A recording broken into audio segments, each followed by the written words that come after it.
Assalamualaikum warahmatullahi wabarakatuh. Waalaikumsalam warahmatullahi wabarakatuh.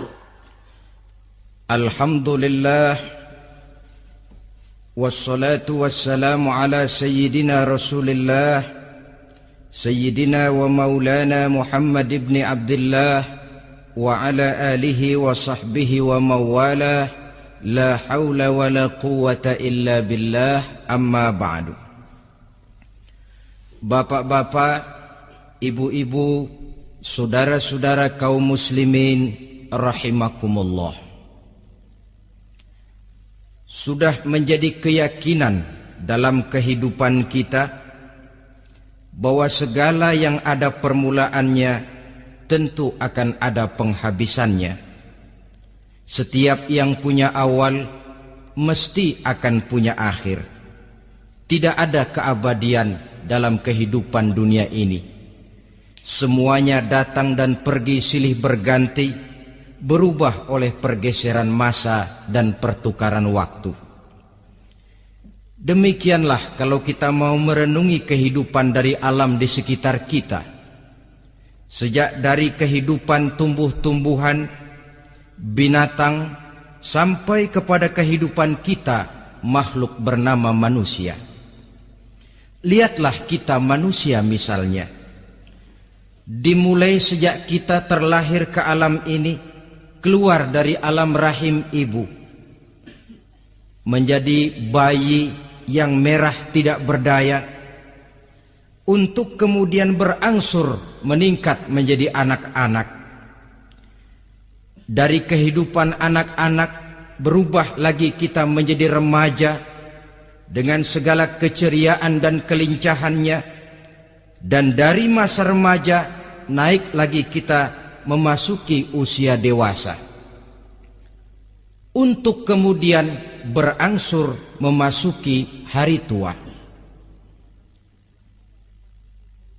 Lalu setelah kita memasuki hari tua, sehari, seminggu, sebulan, setahun, sampailah kita kepada batas waktu yang telah ditentukan oleh Allah, yang dinamakan ajal, dan bertemulah kita dengan yang disebut maut.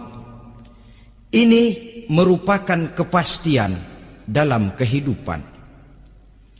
Kalau saja kita mau merenung perubahan-perubahan yang terjadi pada diri kita, seharusnya membuat kita insaf dan sadar.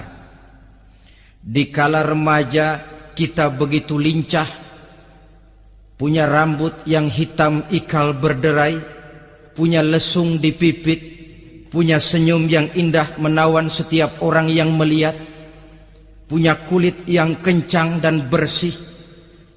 Manakala kita memasuki hari tua, perubahan frontal pun terjadi. Kulit mulai jadi keriput, rambut yang tadinya hitam ikal berderai mulai memutih, nikmat berkurang, gigi yang tadinya utuh dan sanggup mengunyah apa saja, satu demi satu permisi meninggalkan kita. Sangat boleh jadi dikala remaja kita senyum semua orang terpikat. Dikala hari tua dengan kulit yang keriput dan gigi yang tidak ada lagi, manakala kita senyum, mungkin orang bakal lari dari sekitar kita. Kemana keindahan yang tadinya begitu menawan? Kemana senyum lesung pipit yang tadinya menarik perhatian orang? Pergi meninggalkan kita, berubah oleh pergeseran masa dan pertukaran waktu. Nah, bila maut datang menjemput kita, selesailah kehidupan sampai di situ? Ternyata belum. Kalau lahir merupakan perpindahan hidup dari alam rahim ke alam dunia, maka mati hakikatnya merupakan perpindahan hidup dari alam dunia ini ke alam kehidupan yang berikutnya, yang dinamakan dengan alam barzakh. Andai kata hidup cuma sekali, secara moral kita sanggup berkata, alangkah tidak adilnya Tuhan. Kenapa? Dalam kehidupan ini kan aneka ragam terjadi. Ada orang yang zolim, ada orang yang dizolimi.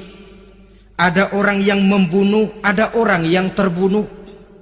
Ada orang yang kaya, ada orang yang miskin. Ada orang yang jujur, ada orang yang menghalalkan segala cara. Sehingga banyak ketidakadilan yang terlepas daripada pengadilan dunia. Lalu orang pun bilang, di dunia ini katanya banyak pengadilan tapi sulit keadilan. Di dunia ini mudah mencari pengadilan tapi sulit untuk mencari ketidakadilan. Andai kata hidup cuma sekali, tidak akan ada hidup sesudah hidup yang sekarang ini. Bagaimanakah nasib mereka yang lepas dari pengadilan dunia ini? Alangkah tidak adilnya Allah, andai kata tidak ada kehidupan sesudah hidup yang sekarang. Tentulah akan terjadi di mana orang menghalalkan segala macam cara untuk mencapai tujuan. Yang penting kan saya kaya, yang penting kan saya punya jabatan dan kedudukan tinggi. Kalau perlu jilat atas, jilat atas. Kalau perlu sikut kiri kanan, sikut kiri kanan. Kalau perlu injak bawah, injak yang bawah. Ini prinsip daripada orang-orang komunis, dan pantas karena mereka tidak percaya kepada kiamat. Pantas karena mereka tidak percaya akan adanya kehidupan sesudah hidup yang sekarang ini. Maka saya menghimbau kepada seluruhnya, kita sudah kadung menyepakati negara ini berdasarkan Pancasila. Kita sudah kadung konsensus bahwa PKI dengan seluruh ajarannya tidak punya hak hidup di bumi Pancasila yang kita cintai ini. Maka salah satu ajaran PKI tujuan menghalalkan cara. Kita orang Indonesia yang berbudi pekerti luhur, yang punya nilai budaya tinggi, janganlah sampai mencaci PKI, membubarkan PKI, mengutuhkan PKI, tapi dalam kehidupan sehari-hari prakteknya prinsip komunis kita pakai. Apa itu? Tujuan menghalalkan cara. Asal sudah tujuan tercapai, cara apapun saja halal. Itu pandangan hidup orang yang tidak percaya kepada adanya hari akhirat. Sebagai muslim yang yakin akhirat ada, kiamat pasti akan datang. Hidup tidak cuma sekali. Maka kalau kita zalim, kalau kita berbuat aniaya, kalau kita melakukan korupsi, kalau kita merugikan orang lain, boleh jadi kita terlepas daripada pengadilan dunia. Tapi ingatlah, kita tidak akan pernah lepas dari pengadilan Allah. Pengadilan Qadhi Rabbul Jalil, di mana kita akan diadili dengan seadil-adilnya, dan tidak satu perbuatan yang bersifat salah, yang bagaimanapun kecilnya, yang akan lepas dari pengadilan di akhirat itu nanti. Pantas saja kalau satu hari malaikat Jibril datang menasehati Rasulullah sallallahu alaihi wasallam, yang artinya juga menasehati kita semua. Apa kata malaikat Jibril kepada baginda Nabi? Ya Muhammad, ish ma syi'ta fa innaka mayyitun. Hai Muhammad, hiduplah semau kamu, tapi jangan lupa kamu pasti akan mati. Kalau memang dilarang tidak terlarang, dicegah tidak tercegah, kamu mau melaksanakan hidup menurut maumu sendiri, persilakan, hiduplah menurut mau dan gayamu. Tapi jangan lupa, fa innaka mayyitun, satu saat kau pasti bakal mati. Dan mati itu bukan akhir dari segalanya. Dia babak baru bagi kehidupan selanjutnya. Silakan hidup menurut maumu, tapi jangan lupa kau pasti akan mati. Wa'mal ma syi'ta fa innaka majziyun bih. Kerjakan apa saja yang kamu mau. Kalau kau mau menghalalkan segala macam cara, persilahkan halalkan segala macam cara. Tapi jangan lupa kau akan mendapat balasan dari seluruh amal perbuatanmu. Wa ahbib ma syi'ta fa innaka mufariquhu, dan cintailah apa saja yang mau kau cintai. Kau cintai anak istrimu, silahkan. Kau cintai harta bendamu, tafadhal. Kau cintai tanah airmu, kau cintai pangkat dan jabatanmu, persilahkan. Tapi jangan lupa, fa innaka mufariquhu, kau pasti akan berpisah dan akan meninggalkan segala yang kau cintai itu. Apa artinya ini buat kita?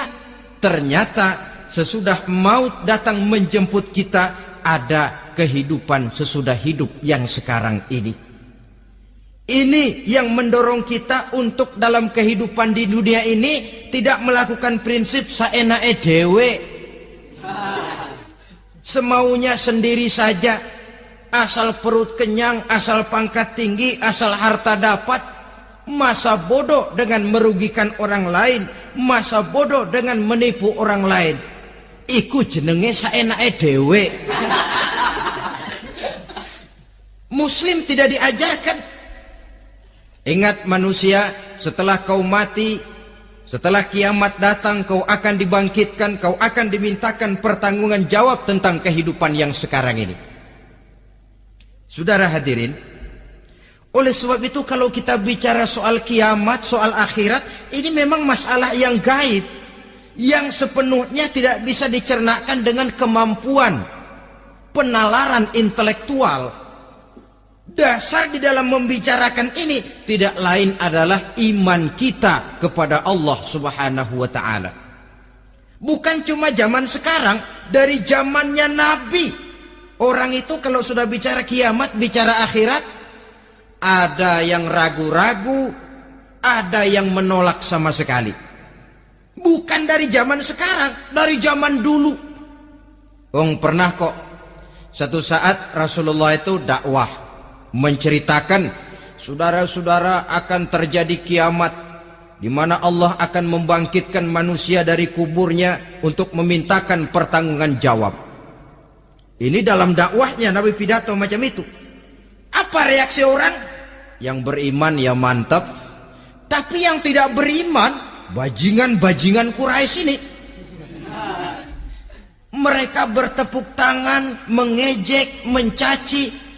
Malahan ini yang luar biasa, ada dua orang kafir namanya Ubay bin Ka'ab dan Al-As bin Wa'il. Mendengar pidato macam ini, mereka buru-buru pulang ke rumah. Ngapain? Ngambil pacul. Lalu berangkat nyari kuburan tua. Dia gali itu kuburan. Tulang-tulangnya diangkut, dibawa ke depan Nabi. Ya Muhammad, tulang-tulang yang udah hancur begini, siapa yang bisa ngidupin lagi? Yang macam-macam aja kamu Muhammad. Nggak rasional, nggak masuk akal. Allah menjawab. Apa kata Allah? وَضَرَبَ لَنَا مَثَلًا وَنَسِيَ خَلْقَهُ قَالَ مَنْ يُحْيِي الْعِظَامَ وَهِيَ رَمِيمٌ قُلْ يُحْيِيهَا الَّذِي أَنْشَأَهَا أَوَّلَ مَرَّةٍ وَهُوَ بِكُلِّ خَلْقٍ عَلِيمٌ. Mereka memberikan perumpamaan kepada kami, kata Allah. Mereka melupakan asal kejadiannya. Mereka bertanya, siapa yang sanggup menghidupkan tulang belulang yang sudah hancur kayak begini? Qul yuhyiha allazi ansha'aha awwala marrah. Katakan kepada mereka Muhammad, yang akan menghidupkannya adalah Dia yang telah menciptakannya pertama kali dulu. Kalau Dia sanggup menciptakan, Dia tentu lebih sanggup lagi untuk mengembalikan reproduksi ciptaan itu sebagaimana semula. Yang paling kasihan yang ragu-ragu. Akhirat itu ada apa enggak sih? Kiamat itu ada apa enggak sih? Lantaran ragu-ragu, terombang-ambing dia antara harapan dan putus asa, antara kenyataan dan idealisme. Ada yang buta sama sekali, 100% terhadap keadaan-keadaan sesudah mati. Perhatian mereka hanya tercurah kepada kehidupan sebelum mati. Yang mereka perhatikan siang dan malam tidak lebih daripada urusan perut. Pergi pagi, pulang sore, peras keringat, banting tulang. Cuma soal makan, soal minum, soal pakaian, soal kendaraan, soal rumah tangga, soal anak, soal istri.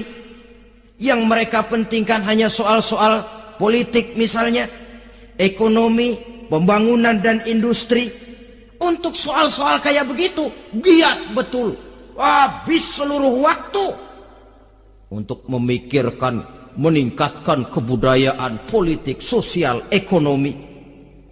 Kadang-kadang kurang tidur, kurang istirahat, berkeliaran ke sana kemari ke tempat yang jauh-jauh, sampai kadang-kadang terkena stres, penyakit darah tinggi, ginjal, liver, untuk memikirkan hal-hal yang semata-mata karena dunia saja.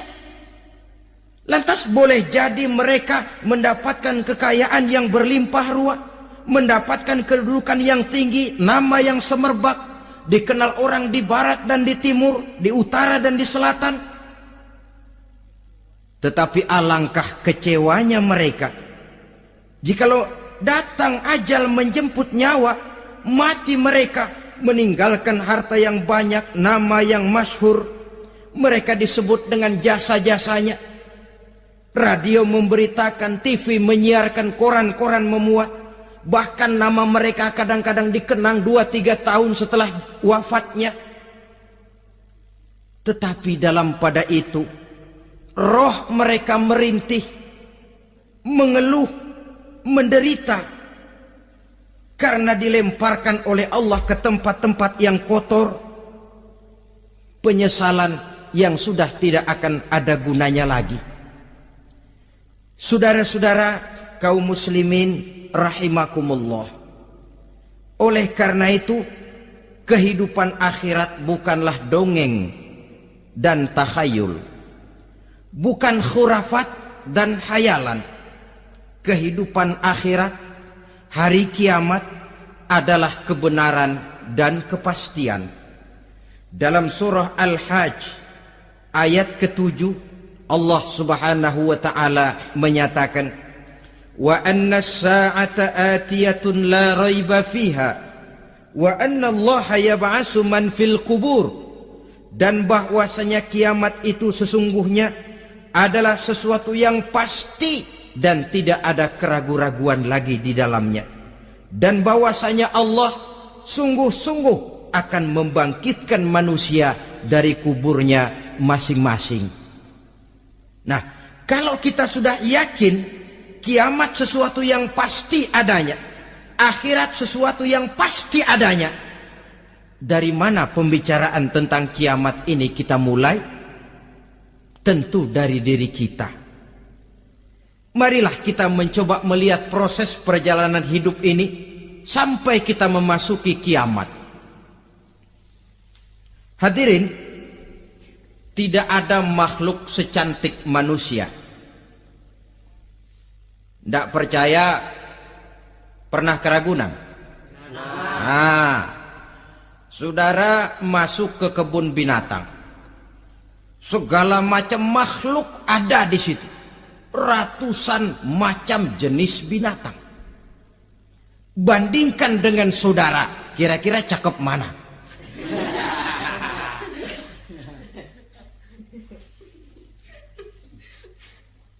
Dari seluruh makhluk yang diciptakan Allah itu, manusia fi ahsani taqwim, dalam bentuk yang paling sempurna, sejak susunan biologis sampai kemampuan berpikir. Biologis kita, ya Allah, diciptakan kita begini rupa, diberikan 2 kaki untuk berjalan, 2 tangan untuk bekerja, diberikan 2 mata, dua-duanya di depan. Pernah saudara mikir kalau mata kita yang satu di depan, yang satu di belakang? Rasanya nggak laku kacamata itu.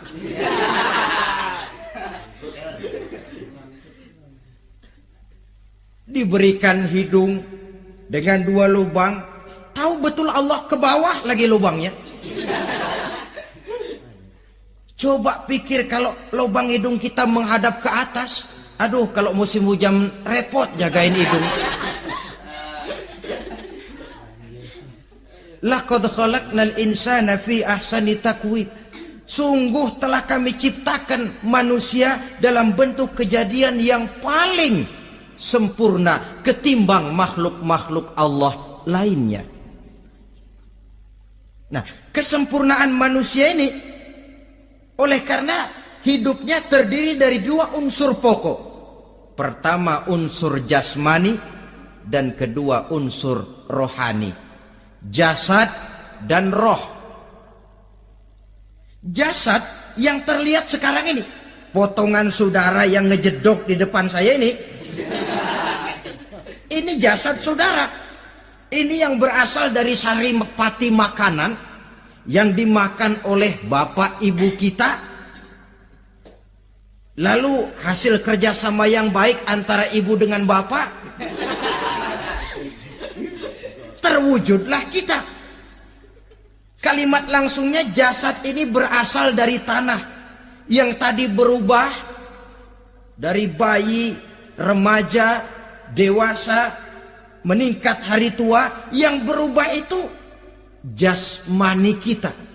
Kenapa? Karena jasmani itu materi, benda, daya tahannya terbatas. Dia berubah oleh pergeseran masa dan pertukaran waktu. Apa ada orang makin tua makin cakep? Jasmani oleh karena dia materi, dia berubah oleh pergeseran masa dan pertukaran waktu. Nah, yang menyebabkan jasmani itu bergerak karena ada roh di dalamnya. Ini yang menyebabkan kehidupan. Ini yang menjadi sumber kehidupan, pusat kesadaran dan pengertian dalam kehidupan manusia. Tanpa roh dalam diri kita, maka jasad kita pernah lihat orang mati? Nah, itu kalau orang mati, coba perhatikan. Apanya yang kurang? Kupingnya masih ada, tapi sudah tidak sanggup mendengar. Matanya masih lengkap, tapi tidak mampu melihat. Jangankan melihat, terbuka saja tidak. Mulutnya masih ada, tapi sudah tidak bicara lagi. Telinganya cukup, tapi sudah tidak sanggup mendengar. Kakinya lengkap, tapi tidak mampu lagi berjalan. Apa penyebabnya itu? Ternyata jasmani kita, jasad ini manakala sudah ditinggalkan oleh ruh, dia tidak akan bisa berdaya apa-apa. Tidak mampu berjalan, tidak pula berbuat, tidak pula bekerja apapun saja. Saudara-saudara, dua-duanya punya kebutuhan. Jasmani ada kebutuhannya, rohani pun ada kebutuhannya. Jasmani yang jelas perlu makan, perlu minum, perlu tidur, perlu pakaian, dan sebagainya. Nah, apabila saat berpisah datang, ajal sampai, berpisahlah roh dan jasad. Dan itulah yang dinamakan dengan maut. Jadi apa sih mati itu? Mati adalah berpisahnya roh dengan jasad. Sebab itu Islam sangat menganjurkan kita untuk banyak-banyak mengingat mati. Bagaimana caranya mengingat mati? Pertama, mati itu kan pasti. Kira-kira yang hadir di sini ada yang nggak mati nggak kira-kira? Semuanya bakal mati kan? Berani? Berani. Sekarang mau? Saudara, sebenarnya kalau kita merenung lebih jauh, orang itu tidak perlu takut mati. Walaupun tidak boleh terlalu berani menghadapi mati. Karena bagaimanapun takutnya kita kepada mati, toh dia pasti datang. Bagaimanapun beraninya kita mati, kalau belum ajal ya tidak mati juga. Jadi muslim itu kan harus berani menghadapi hidup dan tidak takut menghadapi mati. Mati adalah sesuatu yang pasti. Muslim dianjurkan banyak-banyak mengingat mati dalam kehidupan. Caranya bagaimana? Pertama, berziarah, nengokin teman yang sakit. Ya? Suka nengokin teman yang sakit enggak? Oh, itu pahalanya kata Nabi. Menengok orang yang sedang sakit lebih afdol daripada sholat sunnah 1000 rakaat. Apa pernah saudara sembahyang sunnah sampai 1000 rakaat? Nengokin orang sakit pahalanya lebih afdol daripada itu. Kenapa menengoki orang sakit mengingatkan kita kepada mati? Iya ya, ini teman saya yang kemarin segar banget, bercanda sama saya, ketawa sama-sama, sekarang terbaring tidak berdaya, hilang kemampuannya, hilang keceriaannya, sakit. Iya kalau sembuh, kalau ajal, iya sekarang giliran dia, kalau jatuh ke saya. Lalu menghibur teman dengan kata-kata yang enak, yang akan mendatangkan sugesti supaya dia cepat sembuh. Jangan nengokin orang sakit jujur. Sakit apa lo? Perut. Emang teman gua kemarin sakit begini mati ya?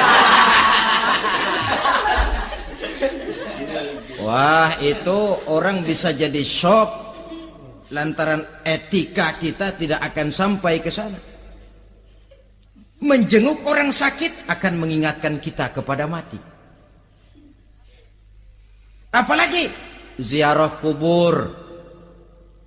Ada yang orang tuanya sudah meninggal?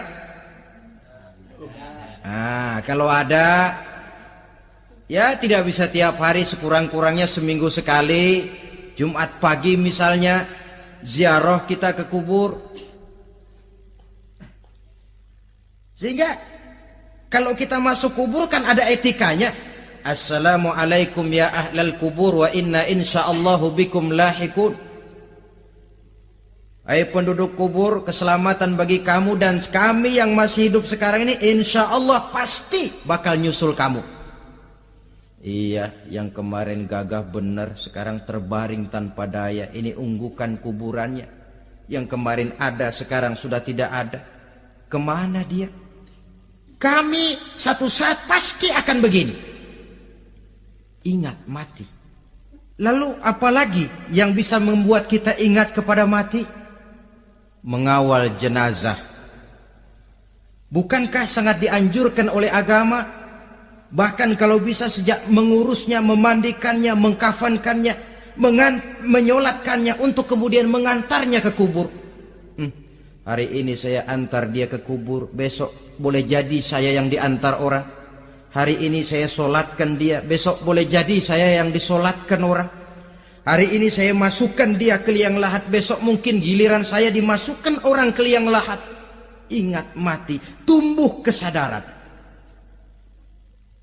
Lalu daya positifnya dalam kehidupan apa?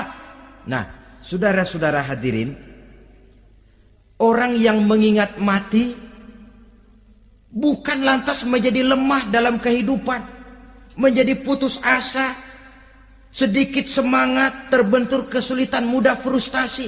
Bukan itu tujuannya kita diperintah mengingat mati. Jelasnya Islam menganjurkan kita untuk mengingat mati guna maksud-maksud yang positif, supaya orang lalu sadar hidup ini cuma sebentar. Maka mumpung hidup, nah ini mumpung, tapi mumpung yang baik. Mumpung hidup, maka hidup yang singkat ini harus saya pergunakan dengan sebaik-baiknya, melakukan kebajikan yang sebanyak-banyaknya, menjauhkan rasa malas, menunggu keajaiban yang datang dari langit, berleha-leha, bermain-main, sementara maut kalau dia datang tidak pernah main-main. Pantas kalau seorang penyair bernama Syauqi memesankan tazawwad bittaqwa fa innaka la tadri idza hanna al-lailu hal ta'ishu ila al-fajri kam min sahihin mata min ghairi illatin wa kam min alilin 'asha hinan min ad-dahri. Persiapkan dirimu dengan takwa, sebab kamu tidak tahu apabila malam datang kamu masih bisa hidup apa enggak besok pagi. Apa ada jaminan saudara yang kumpul di depan saya malam ini besok masih bisa hidup? Tidak. Ada jaminan? Tidak. Tidak ada sama sekali. Kam min sahihin mata min ghairi illatin. Berapa banyak orang sehat mati nggak pakai sakit lagi. Sebabnya kadang-kadang ringan saja. Ada yang cuma jatuh di kamar mandi mati. Ada yang cuma ketiban pensil. Iya, kalau ketiban pensil 3 peti masa nggak mati. Ta'addadatil asbab wal mautu wahid. Sebabnya boleh jadi macam-macam, tapi mati satu juga, yaitu mati. Dia seperti kelapa yang terlalu tua jatuh ke bawah, yang kembang baru keluar pun jatuh ke bawah. Itulah mati. Dia datang menjemput yang bayi, dia datang mengambil yang anak-anak, dia datang juga kepada yang remaja, kepada yang dewasa, kepada yang tua sekalipun. Jangan yang remaja lalu berpikir, gua rasanya masih jauh banget mau mati. Ini sesuatu yang pasti yang kita tidak pernah diberitahu kapannya. Kalau dikasih tahu kapannya kan kita bisa, umpama malaikat maut datang ke rumah saya, saudara Zainuddin kau mati 80 tahun lagi. Wah, saya kan berhitung, masih lama, poya-poya aja dulu Tapi ini tidak pernah diberitahu kepada kita. Lantaran tidak diberitahu itulah kita perlu bersiap-siap dengan selalu mengingat-ingat mati yang mendorong kita untuk berbuat positif. Satu contoh peringatan mati yang mendatangkan positif pada peristiwa ketika turun perintah hijrah. Ketika di Mekah sudah terpepet turun perintah hijrah. Ini sahabat yang berangkat hijrah, jangan dikira semua bulat hati. Ada yang mikir, kalau saya hijrah berangkat dari Mekah ke Madinah, nanti di tengah jalan dicegat oleh kafir Quraisy lalu dibunuh, mati saya. Takut mati. Allah peringatkan, kullu nafsin za'iqatul maut. Kamu disuruh hijrah saja takut mati, padahal kamu tahu semua yang hidup bakalan mati. Diam saja di Mekah mati, hijrah ke Madinah pun akan mati. Mendengar ayat ini, Sayyidina Umar bin Khattab seperti dibakar semangatnya. Kalau sebagian sahabat hijrah sembunyi-sembunyi, beliau mau hijrah itu malah bajingan Quraisy dikumpulkan dekat Ka'bah. Pidato, ya ma'syarah Quraisy, dedengkot Quraisy, dengerin. Besok pagi yang namanya Umar bin Khattab mau hijrah dari Mekah ke Madinah. Siapa yang kepengen kepalanya berpisah dengan badannya, persilahkan cegat Umar di jalanan. Besok dengan tenang dia berangkat hijrah, gak ada yang berani nyegat. Tuh Quraisy juga barangkali mikir, gue ngapain nyegat penyakit. Begitu ingat mati, timbul semangat juang, timbul semangat berbuat. Ini ingat mati yang positif, bukan yang melemahkan semangat. Dah jangan kerja rajin-rajin dah, lu bakalan mati. Ini ingat mati yang salah pasang. Ingat mati seharusnya mendorong manusia untuk berbuat lebih tekun. Allah memberikan peringatan, qul innal mauta allazi tafiruna minhu fa innahu mulaqikum. Katakan, maut yang kamu akan melarikan diri daripadanya, yang kamu takuti benar dia pasti akan datang menjemput kamu.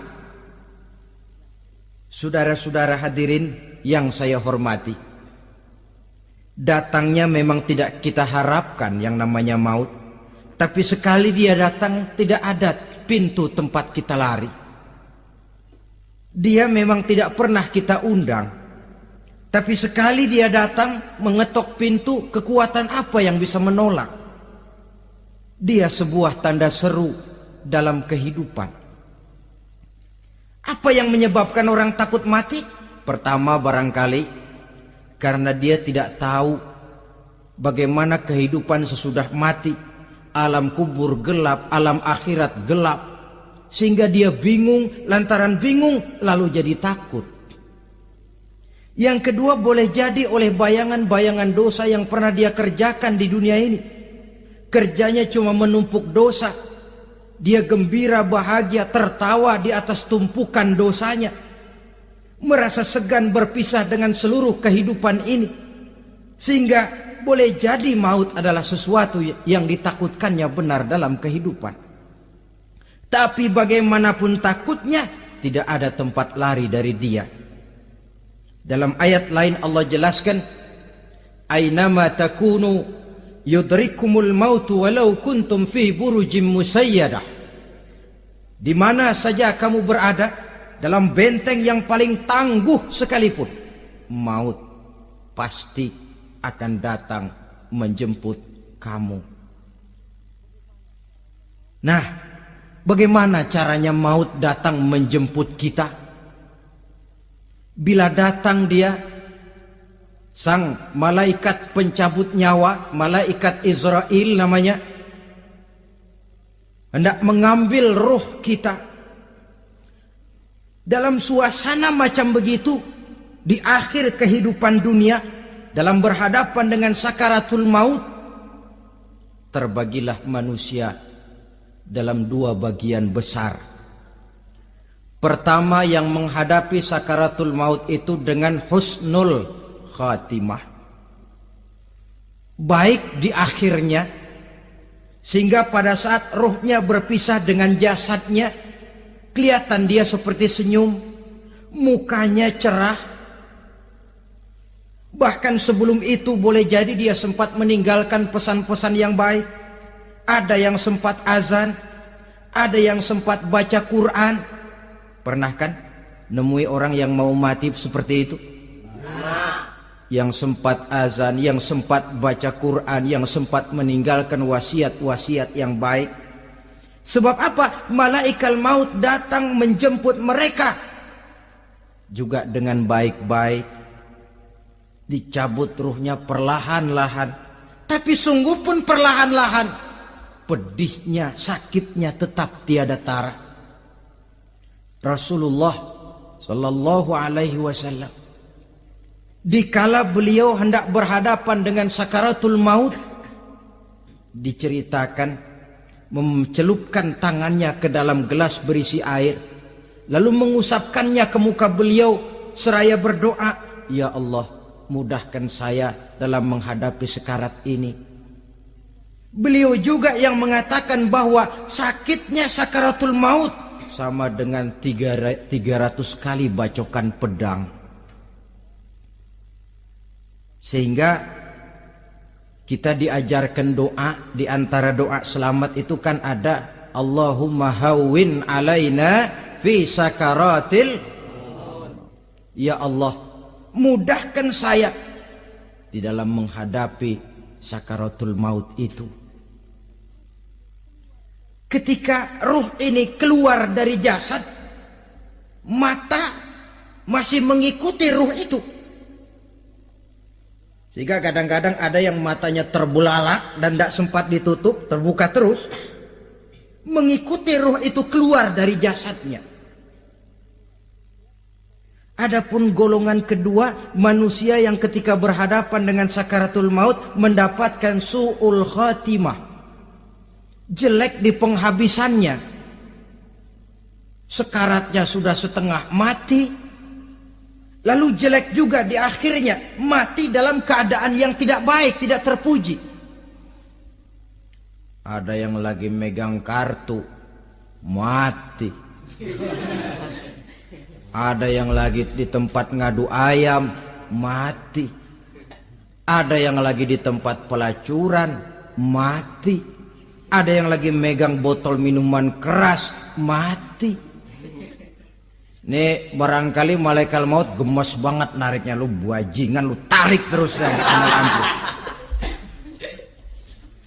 mati su'ul khatimah. Makanya bagus itu. Kadang-kadang di majelis-majelis taklim kan sering dibaca ya Allah biha, ya Allah biha, ya Allah bihusnil khatimah. Kan ada itu? Ada enggak? Saudara hadirin, mohon agar oleh Allah kita diberikan husnul khatimah, baik di saat ruh akan berpisah dengan jasad. Ini sesuatu yang pasti. Sang malaikat maut datang menjemput nyawa. Setelah ruh berpisah dari badan, maka tinggallah sang badan, ditangisi oleh semua yang kita tinggalkan. Sehingga kepada putrinya Fatimah, ketika malaikat maut datang hendak menjemput baginda Nabi, beliau berkata kepada anaknya, Fatimah, kamu tahu siapa yang datang? Saya tidak tahu, Bapak. Yang datang hadimul lazat. Itu dia yang menghancurkan seluruh kesenangan dunia. Wa qati'us syahwat, yang memisahkan kita dengan seluruh yang kita cintai. Dia malaikat maut, Pak. Manakala jasad sudah ditinggalkan oleh ruh, itulah yang dikerubungi orang. Anak menangis, istri menangis, orang tua bersedih, teman-teman merasa kehilangan, menangisi jasad. Diuruslah jasad kita, dimandikan sebagaimana mestinya, dikafankan dengan kain putih 3 lembar, itu yang hendak kita bawa kembali ke tempat asal kita. Pakaian sutra, jas yang mereknya Switzerland wool, kain yang Samarinda, sepatu yang Belly atau Beltoni, jam tangan yang Rolex, kendaraan yang serba mewah, tidak ada yang menyertai kita. Kain putih 3 lembar itu saja lagi. Demi setelah dikafankan, dibujurkan kita menghadap ke arah kiblat, orang banyak pun datang menyolatkan kita dengan 4 takbir, diiringi dengan doa, lalu upacara pelepasan, berangkat kita meninggalkan anak, istri, suami, kampung halaman, tanah air, bahkan alam dunia ini. Selamat tinggal alam dan seluruh isinya. Tinggallah yang tinggal. Saya akan kembali ke tempat asal dari mana saya datang, untuk kembali mempertanggungjawabkan seluruh perbuatan saya dalam kehidupan ini. Manakala upacara pelepasan selesailah sudah, dimasukkan kita ke keranda jenazah, digotong orang, bismillah wa ala millati rasulillah, dibawa ke tempat peristirahatan terakhir katanya. Padahal dulu kalau mau kita istirahat, ke villa lah kita, ke Bali lah kita, ke Hong Kong lah kita, ke tempat-tempat tamasya yang indah. Oh, rupanya akan sampai juga perjalanan menuju tempat peristirahatan terakhir yang luasnya tidak akan lebih dari 2 kali 1 meter. Diusung orang kita, diantarkan orang banyak. Manakala sampai ke atas liang lahat, pengusung jenazah dibuka, diturunkan kita ke liang lahat, dibaringkan. Gumpalan tanah akan jadi bantal kita. Muka dibuka, dihadapkan ke arah kiblat. Setelah itu ditutup tiang lahat kita, liang lahat kita dengan kayu. Masih belum kurang, diuruk dengan tanah. Yang menguruk orang-orang yang tadinya mencintai kita, menyayangi kita. Tapi ketika jasad sudah ditinggalkan ruh, habis rupanya cintanya. Coba jasad kalau sudah ditinggalkan ruh, 3 hari aja di rumah, serem. Ya mayit, siapa yang betah nemenin mayit?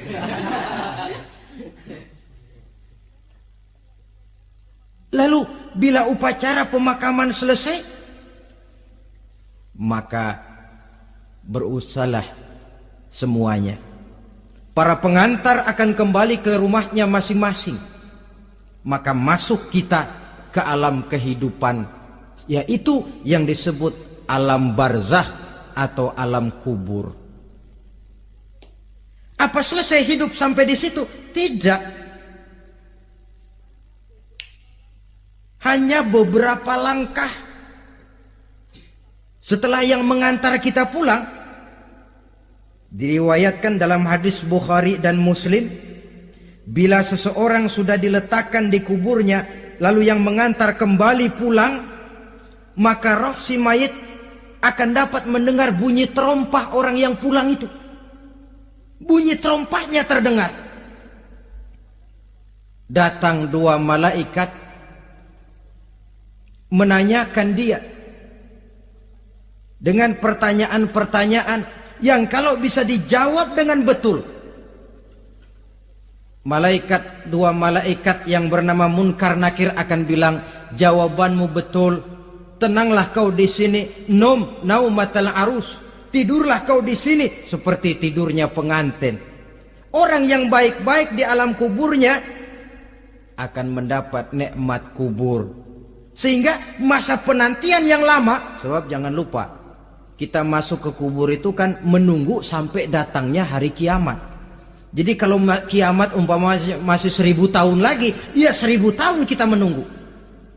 Orang yang baik-baik penantian di alam kubur, kata malaikat, naumatal arus, tidurlah kamu seperti tidurnya pengantin. Bagaimana sih tidurnya pengantin? Nggak berasa.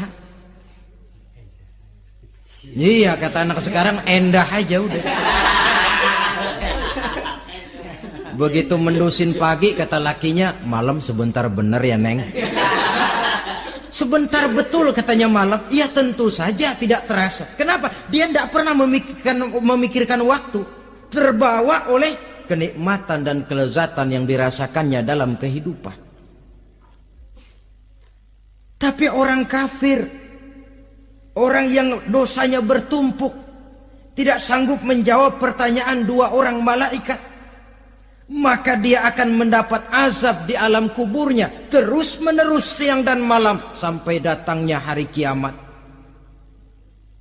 Ibarat maling ayam ketangkep, belum masuk pengadilan udah digebugin duluan. Kan begitu kan? Ada maling ayam nggak di sini? Nah, itu yang nyaut tadi pengalaman itu. Di sidang belum divonis, belum digebugin babak belur. Saudara hadirin, maka alam kubur bisa merupakan raudhatun min riyadil jannah. Taman di antara taman-taman surga, pun juga bisa merupakan hufratun min hufarin niran, menjadi liang daripada neraka. Ada lagi riwayat yang dari Imam Muslim yang diperoleh dari Zaid bin Sabit. Zaid bin Sabit cerita, satu hari kami bersama Rasulullah SAW berada dalam kebun kepunyaan Bani Najjar. Rasulullah sedang duduk di atas keledai. Tiba-tiba entah bagaimana itu keledai terkejut, kaget, berontak, hampir Rasulullah jatuh. Rasulullah kemudian bertanya, rupanya di kebun itu ada kuburan tua, 5 atau 4 kuburan. Rasulullah lalu bertanya, saudara-saudara ada yang tahu nggak ini kuburan siapa? Nggak ada ya Rasulullah. Memang kenapa? Ini penghuni kuburnya lagi disiksa oleh Allah. Andai kata boleh saya mohon kepada Allah supaya kamu dengar seperti yang saya dengar, andai kata saja kamu kuat mendengarnya, saya pasti akan berdoa. Tapi sayang, saya yakin kamu pasti tidak akan kuat mendengar mereka mendapat azab di kuburnya. Hadis sahih riwayat Imam Muslim dari Zaid bin Sabit. Kehidupan di alam barzakh. Pak, iya kalau yang matinya dikuburin. Lah kalau yang matinya diceburin ke laut, dibakar, di medan perang hilang nggak ketahuan kemana jenazahnya. Saudara, hilang kek, dikubur kek, di dalam lautan direndam kek, itu kan cuma logika kita. Menurut Allah tidak ada perbedaan orang mati dikubur di dasar lautan, atau dibakar sampai jadi abu, atau gugur di medan perang tidak ketemu jenazahnya. Entah mereka tetap masuk ke alam barzah namanya. Jasad boleh hancur, tapi roh sebagai sumber kehidupan, pusat kesadaran dan pengertian, dia tetap ada, mengalami kebahagiaan dan kegembiraan, atau mengalami kepedihan dan penderitaan, bergantung kepada amalan yang kita lakukan dalam kehidupan di dunia ini. Maka dalam Yasin tadi kan jelas, qul yuhyiha alladzi ansha'aha awwala marrah, yang menghidupkan mereka yang dikubur di dasar lautan, mereka yang dibakar sampai jadi abu, yang akan menghidupkan ialah Allah yang menciptakan mereka dulu pertama kalinya. Jadi kalau sudah ada aslinya, ya tentu tidak perlu contoh lagi, akan sangat mudah membuatnya. Orang tua kita, keluarga kita yang sudah berpulang, mereka di alam barzah sekarang ini bisa mendapat nikmat kubur, bisa mendapat azab kubur, bergantung amalan mereka dalam kehidupan di dunia ini. Dalam Musnad Imam Ahmad dan Sahih Abi Hatim malah ada tambahan riwayat, orang yang banyak kebajikannya di dunia, amalannya akan datang menemani dia. Sholatnya dekat kepalanya, puasa sebelah kanan, zakat sebelah kiri, menghibur dia. Malahan dikatakan berbentuk orang yang cantik menemani dia di alam kuburnya. Aneh, dia tanya, man anta lam ara fid dunya ajmal minka. Siapa kamu? Di dunia ini belum pernah saya melihat orang secantik kamu. Dia jawab, ana amaluka soleh. Saya adalah amalmu yang soleh yang kau kerjakan waktu di dunia. Saya sekarang diperintahkan untuk menemani kamu di sini. Alhamdulillah. Sedangkan amalnya yang jahat akan datang dalam bentuk yang menyeramkan menemani dia di sana. Bayangin deh, di kuburan ditemenin yang serem-serem. Sama juga di dunia. Di dunia, kalau kita di tempat gelap ditemenin orang cakep, enak nggak? Wah, pengalaman. Tapi coba bayangin, sudah tempatnya gelap, yang nemenin jelek nggak ketulungan, gerah kita. Nah, saudara hadirin yang saya hormati, lalu bagaimana tempat arwah-arwah yang sudah kembali menghadap Allah yang disebut mustaqarrul arwah itu? Macam-macam tingkatannya sesuai dengan profesi dan amalannya waktu di dunia. Ada roh-roh itu yang setelah pisah dengan jasad, artinya mati, ditempatkan di tempat yang disebut a'la iliyin, tempat yang tertinggi. Siapa ini? Arwahnya para nabi dan para rasul. Ini fi a'la iliyin, di tempat yang tertinggi. Arwahnya para nabi, arwahnya para rasul. Dan karena kita bukan nabi, bukan rasul, ya jangan mimpi dapat tempat fi a'la iliyin. Kecuali kalau Allah menghendaki, itu hak prerogatif Allah. Tapi kan tidak adil kalau Allah melakukan itu. Ini kelompok roh-roh yang masuk golongan VIP. Wah, the first class.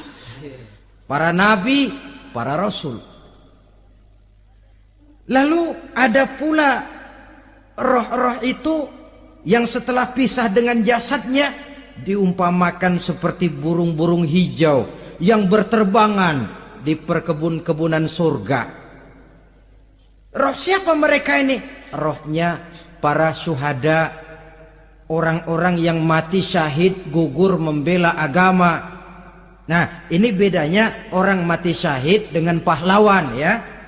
Apa bedanya syuhada dengan pahlawan?